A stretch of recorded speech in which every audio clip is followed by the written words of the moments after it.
Alam mo sir, really, anong tawag dun, bago ko nagnegosyo talaga, inisip ko, sino ba yung nahiraman ko na dahil sa hirap ng buhay, hindi ko na nabayaran.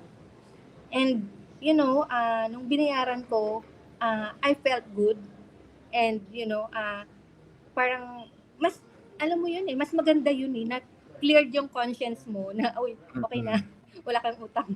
Para mas maganda yung blessing pag nag-start Mm. ka ng negosyo. Yun. Yun, that's what you call accountability. Yes. Yes. Yes. Yan, sa Totoo. mga ano natin, right?